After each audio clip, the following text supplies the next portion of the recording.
আসসালামু আলাইকুম এভরিওয়ান। আমি কিছুদিন আগেই একটি সেন্টেন্স শুনেছি অনেকবার, বাট অনুভব করেছি। সেন্টেন্সটি হচ্ছে, যদি আমি সফলতা অর্জন না করি তাহলে আমার বর্তমানে চেষ্টা, পরিশ্রম, পরিকল্পনা সব কিছুই মূল্যহীন। কেন এই জিনিসটা অনুভব করেছি আমি একটু ব্যাখ্যা করি। গত বুধবারের দিন সকাল ৮টা থেকে বিকাল ৫টা পর্যন্ত আমাকে ভার্সিটিতে থাকতে হয়েছে। ক্লাস ছিল, ৩টা ক্লাস ছিল। তো সকালবেলা আমি যাওয়ার সময় একটি ডিম খেয়ে গিয়েছিলাম। ডিমটাও পুরোটা খেয়েছিলাম না, বলতে পারি ২/৩ খেয়েছিলাম। এবং সারাদিন আমি না খেয়েই ছিলাম। তার উপর আমি ছিলাম অসুস্থ, বেশ ভালো অসুস্থ ছিলাম। তো প্রথম ক্লাস করেছি, সেরকম কোনো প্রবলেম হয়নি, বাট সেকেন্ড ক্লাস থেকেই আমার আস্তে আস্তে শরীরটা আরও বেশি খারাপের দিকে গিয়েছিল।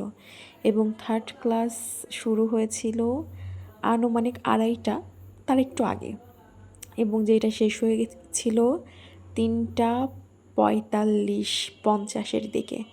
লাস্টের ১০ মিনিট, শেষ ক্লাসের লাস্টের ১০ মিনিট আমার চোখ দিয়ে পানি টলমল করছে, মনে হচ্ছে এখনই ঝরে পড়বে পানি।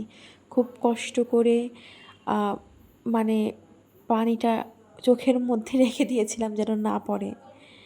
তো তখন আমি অনুভব করলাম, এই যে আমি এই কষ্ট, এই পরিশ্রম করছি, যদি সফলতা অর্জন না করি এই পরিশ্রমের কোনো মূল্যই নেই। একসময় আমারই মনে হবে, কেন এত কষ্ট করেছিলাম যদি সফলতা অর্জন করতে না পারি বা করতে পারলাম না।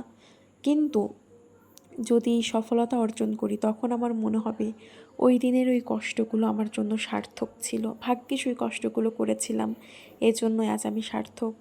তো যে কোনো জিনিসেই ধৈর্য ধরতে হবে, নিজের পরিকল্পনার দিকে, নিজের লক্ষ্যের দিকে এগিয়ে যেতে হবে। যত কষ্টই হোক ধৈর্য ধারণ করতে হবে। আসলে ধৈর্য ধারণ করাটাই মেন। এই যে পড়াশোনার কনসিস্টেন্সি বজায় রাখা, প্রতিদিন ৫ মিনিটের জন্য হলেও বই খাতার সাথে সম্পর্ক গড়ে তোলা, আমি মনে করি এইটাই মেন। আজ যেমন ভার্সিটি থেকে আসার পর আমি খুব টায়ার্ড ছিলাম, তারপরেও মনে হলো না, আমি ৫ মিনিটের জন্য হলেও পড়তে বসবো। এজন্য সন্ধ্যা ৭টা ১৫ থেকে পড়া শুরু করেছিলাম। মেবি পড়েছিলাম ১ ঘন্টা ২০ মিনিট। জানি অনেক কম সময়, তারপরেও চেষ্টা করেছি পড়ার। বাংলা প্রশ্ন অ্যানালিসিস করছিলাম যাতে আমি ভালোভাবে একটি নোট তৈরি করতে পারি। এবং এই তো ছিল আজকে সন্ধ্যার পড়া। দেখা হবে পরবর্তী পর্বে ইনশাআল্লাহ। আল্লাহ হাফেজ।